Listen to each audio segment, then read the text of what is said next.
Hello everyone, this is Adam from Mess Up the Intro. Adam from the Mess Up Intro. No, Adam Ferns from the YouTube channel Adam Ferns. It's been ages since I've done that intro. I don't even think I said that intro on this channel with the current videos I have. I think it was actually back in the old days when I had videos uploaded. I was like, hey guys, this is Adam Ferns from the YouTube channel Adam Ferns. Yeah, I deleted them because they were cringy. Okay, this is just a ranking video which I decided to do, and it's just ranking the first book of Beast Quest from each series of, well, Beast Quest. So next to me I have a pile of 24 books, all of which are the first books of each series, and I put them in an order of least favourite to favourite. Not just Beast-wise, it's the story it has and how it sets up the rest of the series along with the main plots. You're going to notice a theme coming up that of certain bits of it, that certain scenes I like. So let's get right into this. Please bear in mind this is my opinion, so if your opinion is different, which it most likely is, because it's a really unlikely chance you're all just going to be exactly the same as mine. Please leave in the comments below what your favourite introduction book is. And with that being said, let's get right into the video. So videos ranking. Okay, so we're going to start things off at 24th place being Series 11 with Elko the Lord of the Sea being last place. Honestly, beast-wise, not really an interesting beast. A nice looking one, but rather bad. It sets up the series of having Kenta steal the blood of each beast and put it inside a clay figure, which makes these beasts. But which is interesting at least, but then it also starts going along. Then it just reminds us Series 1 of what series is more superior than this. So, beasts made of the blood of the good beasts are linked to Series 1, along going to a different realm to do a quest to defeat these 6 beasts instead of release them, linked to Series 1, a bunch of other stuff, and personally, this is Kenta's first appearance, and it's not a good one. So, when you have a villain that doesn't have a good debut series or book, you got a problem then. Okay, but Series 11, The New Age is last. Now this, oh, you know what, I'm going to swap that over with you two. There we are. So, oh my god, this is actually really bad. This is actually in a really bad order. Okay, so I'm going to put you, yeah, let's put you here. Yeah, I just had to change up the order a bit because I realised how stupid some of these orders where they are. So next is going to be Series 16, The Siege of Gwildor, with Styro the Snapping Brute. Beast-wise, like Elko, looks good, but is not overly great as a story. Sanpeo and Kenta go into Gwildor, making animals a lot larger, just so it could be used as a distraction to basically ramsack Gwildor and take over it. Whilst they had an inside man in Jengtor, being Emperor Zheng, just turning a side stare from it, so just ignoring the problems and refusing to help out the people that have been in trouble. Yeah, so it's not really a good starter book because, yeah, it sets up the series, but does it do it well, though? That's the problem, because I don't really feel like this did a great job at setting up the series. And it's just kind of like another series, which was before it, that done a better job at it. So, Animals Larger, like Series 9, and it's just so they can ruin a kingdom. I'm not sure which series done that before, but they done it better. It was probably Series 7, I think, because but the kingdom was already in ruins then. Moving on to next is Series 9, The Warlock's Staff, with Ursus the Clawed Roar. Unlike Styro and Elko, this beast does not look good. And also, its story is a bit lackluster. It had a good start, I guess, and it's just going up to Seraph, where you need to stop Malvo from reaching the Eternal Flame. But he'll be fine. It was guided by Torpix. Torpix is great. But along the way, Malvel decided to enchant two animals, 2 people, and Silver to turn them into beasts. So I guess that's good, but like I said in a previous video, that's the problem with Series 9 and Series 16. It recycles that old gag of humans and animals turning into beasts. I wouldn't say it's really a gag, I'd say it's more like a theme, which I'm not a personally big fan of, but I think this does better than Series 16 for similar themes, I guess. For the simple reason, they had a goal, which is to stop Malvo from becoming stronger, and it does end up. No, that's for the finale thing, but it just kind of leads up to getting to Seraph, beating Ursus, and then going to your next destination, which is a farmland for Minos. Not a very good starter book, because it just sets up Seraph by saying there's an Eternal Flame there, stop Malvo from getting there, then you win. Okay. Next is Series 14, The Cursed Dragon with Wrathcore, the Stampeding Brute. So, like with Series 11, this is like Series 1. Ooh, excuse me. Basically, beasts under control, need to go around a kingdom to free them, then you win. It had an interesting fight. No, that's for the finale. Okay, we'll come back to that one. It sets up the series okay, I guess, just recycling along the old thing about Series 1. But, it's just Series 1 and 11 recycled twice. It's just better than Series 11.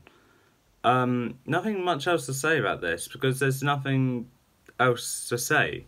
It's just like the beasts that are enchanted are beasts that Tom has already met before in Anaret, and now he has to fight them.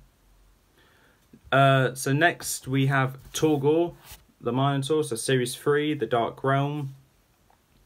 Now this one was a good continuation of Series 2, and yeah, and it leads us into the realm of Gorgonia, where we meet some people which we don't know can be trusted, but turns out it can be, as well as having Tom have a goal of going into Gorgonia to free the good beasts that are trapped there. But apart from that, that's it. There's really nothing else, no other reason why Tom should be in Gorgonia apart from to free the beast and bring down Malvel. But that's it. So, yeah, but on terms of it setting up the rest of the series, I think it does an okay job. It's not brilliant by any means, but it is okay. Next, we have Series 17, The Broken Star. Now, this one kind of sets up the series well, continuing straight off from Series 16. It just goes along with the point of there's this ultimate weapon which Kenta and Jeng are going after, and they need to beat them to it before they get all 4 pieces. Otherwise, they're going to be unstoppable. Basically, it's like another series. I know. What was it? What was the other series?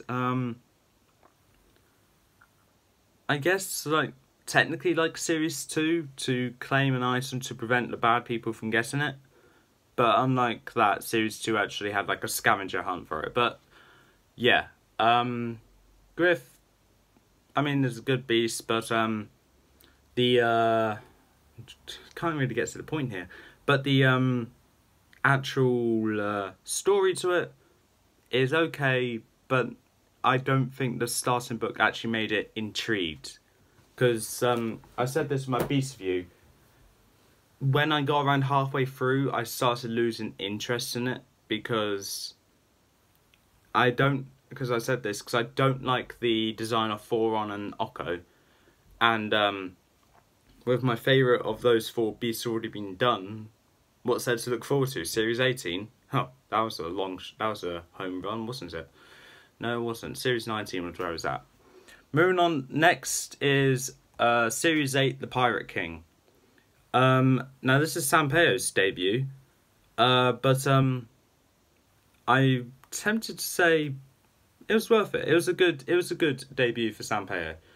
Oh, okay. I just read the blurb, and it doesn't say a new enemy has arisen in Avantia, meaning Sanpeio probably was introduced before, and I think it's with Reptus the Ocean King. That is a beast that we read about when it comes to the Beast Quest annuals. Annuals, you know, the books that you get every year. But it's only 2012 and 2011 that those are in. I think Sanpeio was introduced in one of them, most likely Reptus. But yeah, this is a good start. Brings back Sanpeio, I guess. Brings back. What else to say about this? I think it sets up the series well by having Tom lose the power of his jewel belt, but that's it. It's just that Tom loses the power of the jewel belt and has to fight someone with the power of that jewel belt, along with 6 other beasts which are debatably the most deadly batch, but the story wasn't really that compelling, as the only thing that was interesting, Tom lost his jewel belt. That's the only thing that interesting happened. Moving on to Series 7 now. Convold the Cold-Blooded Brute. This was a good continuation of Series 6, after Series 6 ended with them in a whole new realm. But it continues it off okay. Doesn't really set up the main plot, though, of Tom going around the kingdom to free the good beasts, send them back to their original habitat or something. But I'm not going to say it's god awful, because it's not. It's not by any means.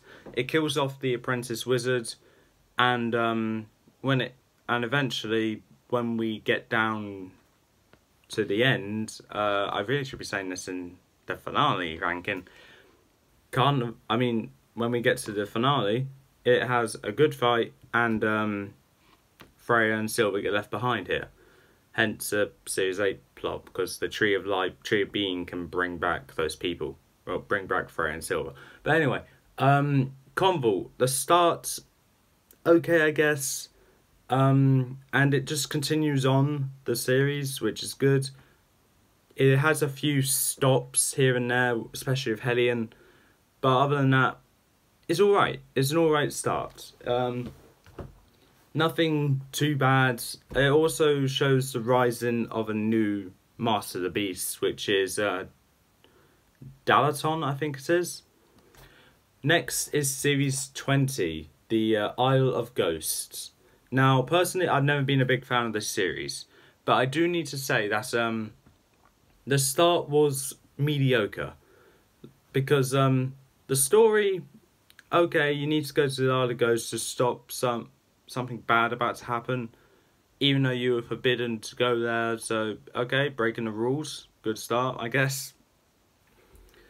Only to find out it's Malvel again, and he's just being as evil as ever. This is probably where, well, it was actually in Skalitz this happened, but this is probably where Malvel had the plan to come back to life, where he was absorbing the life of Beric, but when that didn't work, he eventually kind of swapped himself with Beric, I guess, in Series 21, which is good, but this is Malvel's ultimate return, and personally to me, it was not a home run. It doesn't set up the series well at all, I think, and it's just another batch of ghost beasts, which, like Series 4. Yeah, and You can check the Holy Bible with this. My Holy Bible says that Zoolock and Akira are in fact good beasts, whilst Skalix and Rykar are evil. So what me and Lucas said about those beasts being told they're pure evil is BS, because 2 are evil, 2 are good. So we were right. Moving on to Series 18 now, The Trial of Heroes. This is just a similar start to Series 13. No surprises there. Introduce what later goes on to be a rather good character, being Amelia. But that's it. that's literally it. It just takes off Series 13, gives it a new paint shade, and throws in a new character there, along with the suspicious uncle. Okay. What else? Oh yes, beasts which aren't interesting. The most interesting out of all those beasts is Corixa, but at the end of the day, it's just a humanoid beast, that is. So yeah, it sets up the next book okay, I guess. It shows that Amelia isn't a what? I'm trying to think of the word. It's not an honourable player, let's say, because she will go to cheating to get what she wants, which is bad. But looking back at this, she was probably convinced by her uncle to do that. It sets up the series well, introduces a new character which me and Lucas both like, and also has this suspicious character which we need to be suspicious of, especially in Soara, where it's shown that he died, but then he lives. Yeah, that made no sense to me either. Then I was like, oh, okay. Moving on, next is Series 21 with The Sorcerer's Revenge. This is the proper book where Malvel came back. Well, technically it is, because he's back to life. But personally, the start wasn't a home run, but it had this good little plot saying that Malvel has got the Book of Beasts, I think it is. It doesn't say it here. But an ancient book which summons 4 beasts from the Netherworld, and when they're dead, brings open the entire Netherworld, bringing all the beasts out. So it's an alright series. It's kind of like a threatening world ending thing, but was it good? Like, the start wasn't particularly good in my opinion. Like, book 2, 3 and 4 were great, but book 1, if anything, it was disappointing. Me and Lucas both do not like this beast. Yeah, so it's just having an ancient book, summon dark magic from an evil wizard called Durfsin, I think. Just to summon 4 beasts to destroy the kingdom, and when they're beaten, which is what Malvel planned, so doesn't really care for these beasts, opens up a portal or a rip in the earth to bring up the other beasts. But we don't find out about that till the end. But other than that, it's alright, I guess, just not amazing. But it is a unique start, which is why I put it up a bit higher. But at the end of the day, it's essentially like Series 12, with a world ending kind of thing. Even though it's just a kingdom ending, but yeah. Moving on, next is Series 5, The Shade of Death. Now, this is ages since my beast view on this, and I remember exactly how I introduced that video. Hey guys, Adam from the Dimensional Gaming Squad here, and today we're with you in The Shade of Death, which is green. I'm in trouble. That is literally how I introduced that episode. I don't know if it was good, I don't know if it was bad. If it helps, I remember it though. So yeah, Series 5. It's essentially like Series 1, just in a different kingdom. That's it. That's actually it. The only thing is, though, the story had a few changes. The villain changed, like Series 11 did. But I think this one was more compelling because it had a more intriguing story, and the beasts were not made of the blood of the Series 1 beasts. If anything, they have similar bits about it, like Rock with the height compared to Arcta, Crab being a water beast, Hawkeye being a flying bird-like beast like Epos, Koldo's like that extra that we don't care about. Tremor probably... No, Koldo's like Nanook, actually. Amictus... Now, Euferno or Tagus. Tagus, I'm probably going to say is a lot more like Tremor, I guess, with the whole plane-ish kind of thing. And Amictus is like Ferno, I guess. Good books. So yeah, sets up the story well, and sets up the rest of the series well, I meant. And it's an alright story. Nothing much else to say about it, though. Because, at the end of the day, it is similar to Series 1. But in my opinion, as a series as a whole, it's better than Series 1. Moving on to...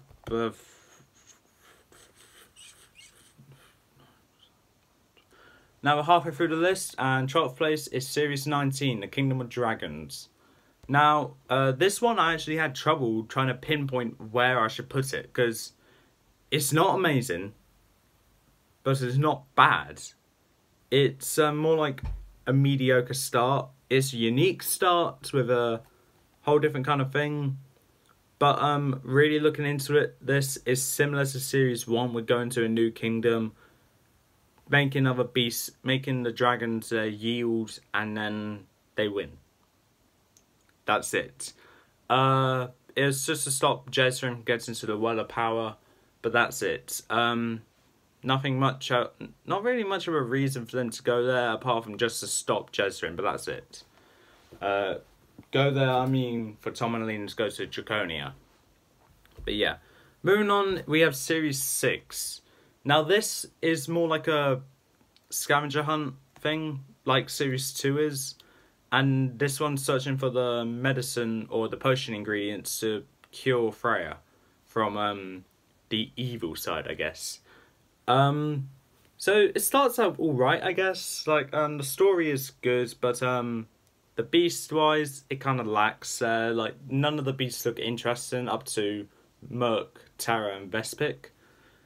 But that's it, though. That's the only problem it has.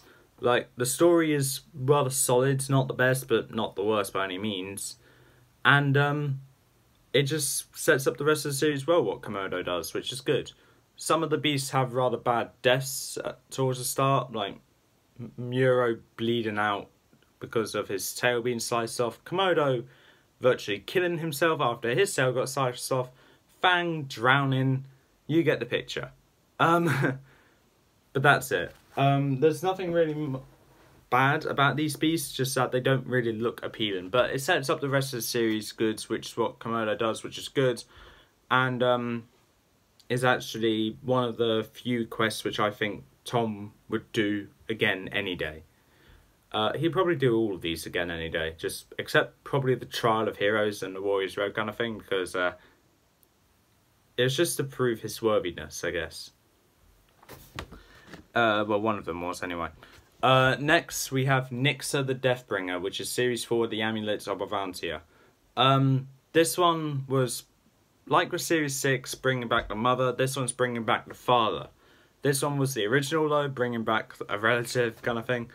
And I think it's good. It's just collecting pieces of an amulet, relieving Tom of the golden armor powers to bring back his father, which is something like with Series 6 he'll do any day in order to get his father back, which is good, and I guess probably the start of where he's proven worthy as a worthy descendant to Taladon to be the next Master of the Beasts. In Golden Armor's perspective, anyway. Moving on to Series 22, The Lost Beast of Makai. Now, this series just keeps getting better and better as it goes on. But it leads off okay with the whole you need to go to Makai to stop Rhea from her ultimate plan of creating the whole battle fleet and charging in on Avantia and ransacking every single realm there is. And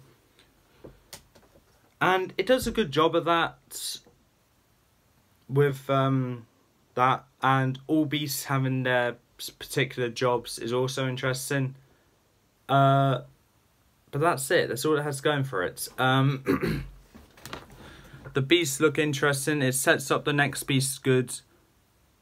And have each beast have their own job. That's also something else that's good. But that's it. That's really it. Now moving on to Series 15. Velmal's Revenge. This one, Queen's treasures are taken and scattered around the kingdom, protected by beasts. Kind of like Series 2. And a few other seasons. This one does it good though, because all the beasts here are good looking. None are actually bad. And I can safely say that now with the seasons before that, I know for a fact. Seasons after that, I'm not sure.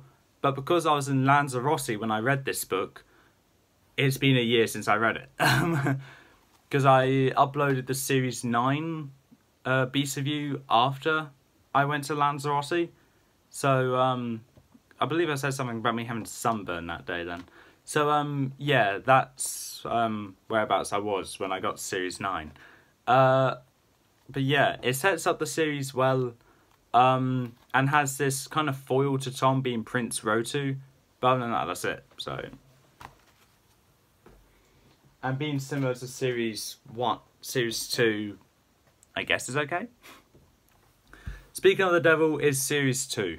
Now, the Golden Armor. Now, beast-wise, I would never put Zephyr this high up. But as a story perspective, it's good. It is really good. It was, at one point, my favourite introduction to a series. Because even though it seems kind of down to earth, rather basic, it's good. It has Malvel having his bats going to a chamber where the Golden Armor is kept, and take it and scatter it around the kingdom. The original scavenger hunt thing. And personally, this is great because even though it's kind of basic with the whole feel to it, it sets up the rest of the series well. It doesn't have it. Admittedly, some of the beasts, one of them in particular, it's not a home run when it comes to the actual beast and story, but other than that, it's actually a great series, and it's a great start. This was at one point my favourite beast as well, because of the story being so good. Now, as I've grown older and wiser and more ignorant with the newer seasons, there are 6 more seasons when it comes to the start of the series, which in my opinion are better. And we're going to go straight into this with Series 10, Master the Beast. Knights of Photon gets released, and now Tom needs to go on a quest to try and stop them, and made them go back to resting. So it's like Series 1, but amped up to the extreme. Because that's exactly what it is. It's not the original. It's kind of original, but not really original idea, which is something which I appreciate, and is why it's this high. All the beasts look rather good, some better than others, but that is probably the only problem with it. There's nothing else that's a problem, because at the end of the day, it's quite good. It sets up the rest of the series quite well, Noctilla does. And having a rather good battle against a beast that's at the start of the series, that's kind of saying, yeah, it's only going to get bigger and better as it goes on. It does. Just in my opinion, Noctilla's better. So, just in my opinion, Noctilla is better. So next, okay, now this one I probably should have put a bit lower on the list, so I should have said it sooner.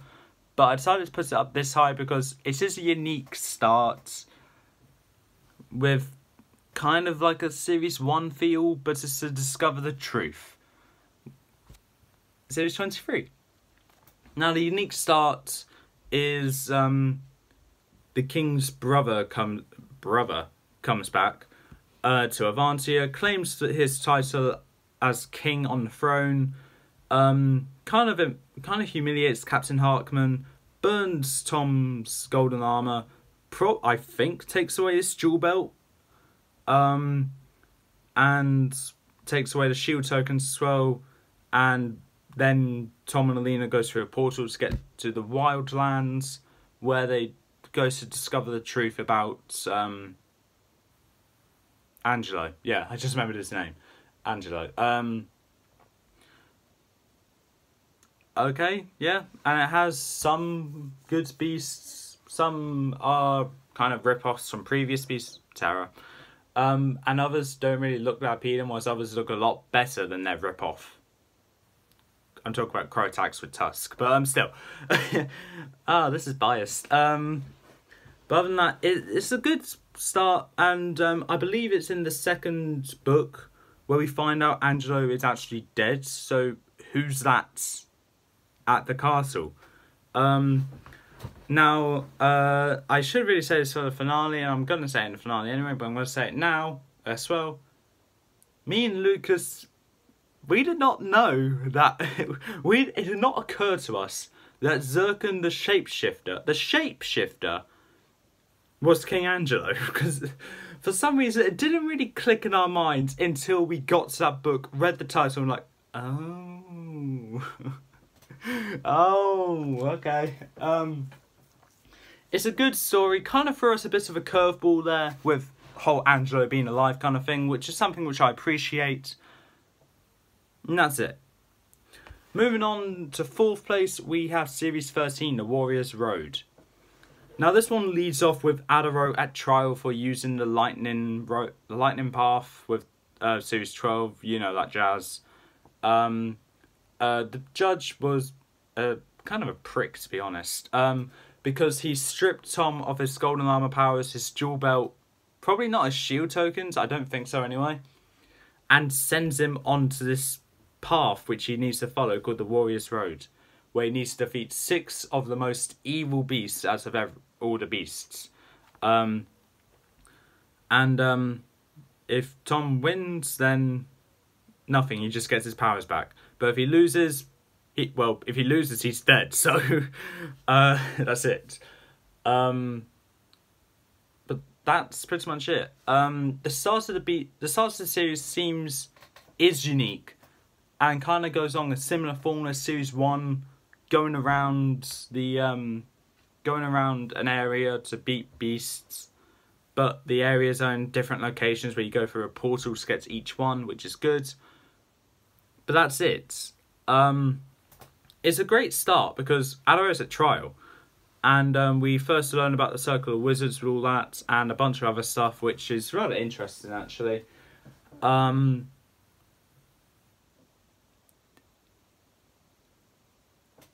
And it sets up Series 13 well. That's all I can say, really. If it sets up a series well, it's good. So that's all I can say. Beast-wise, they all look intriguing. There we are. There's nothing else to say. Now, 3rd place. Now, this one, I'm thinking of putting it in 2nd, actually, but I'm going to put it in 3rd because, well, it's already there. Series 1. Now, this one was the original series and had the original idea of going around a kingdom to free or kill the beasts, which is good. I like it a lot, and like I said, it's the original. It's, compared to other seasons, rather basic and down to earth. Like I said with the start of Series 2, but that's also the beginning. So my point is invalid. But this one, I say, is more superior when it comes to down to earth retrospective. It's more like the origins of Tom, Alina, Silver, and Storm, along with Adaro, King Hugo, and a bunch of other people as well, along with Marvel. But it's just a rather simple quest to free the beast. Well, it's really not that simple. Like, compared to others, it is simple, but at the end of the day, any quest is going to be treacherous. But I think Series 1 does a rather good job at kind of introducing us to the world of Beast Quest, and it sets up the rest of the series quite well. Not just the rest of Series 1, but literally every other book, which is good. Second place, now this one to me was a no-brainer when it came to which one, because to an extent, Series 2 and Series 12, Series 24 and Series 12, they're both technically kind of similar when it comes to a world-ending perspective, and they're both great in doing it. One was the original, one is technically a world-ending kind of thing, with Avantia losing their Master of the Beasts. So, two very good starts, kind of world-ending thing. Kingdoms colliding, Master of the Beast kind of possessed. But at the end of the day, only one of them comes out on top as the better series when it comes to the start. And because they're both great, they both set up the rest of the series quite well, and both of them literally, they both get better as it goes along. Electro and Solak are literally the worst beasts in their respective series, and that's saying something. I like Electro, and I'm neutral with Solak. So beasts get better as it goes on. It sets up the rest of the series quite well. Clearly means the start of the book is bad compared to the others.